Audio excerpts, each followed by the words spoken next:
If your truck feels like it is stumbling over its own feet and your fuel economy has suddenly dropped, that P02D3 code is a serious warning sign from cylinder number 4.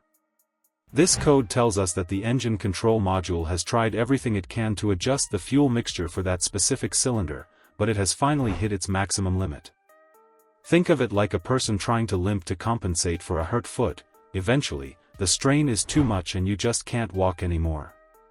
Your engine constantly learns and adapts to things like changing weather, different driving habits, and natural wear and tear, but when the fuel injector offset learning reaches its ceiling, the check engine light comes on to tell you the system can no longer cope.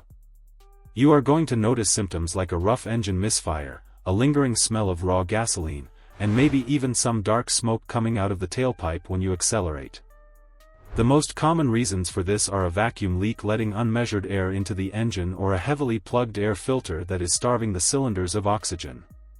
It could also be a cracked intake manifold, a bad head gasket, or even a failing fuel injector on cylinder 4 that just isn't spraying correctly anymore.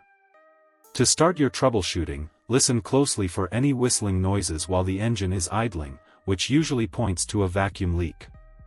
Check your air filter to see if it looks dirty or sucked in and replace it if necessary.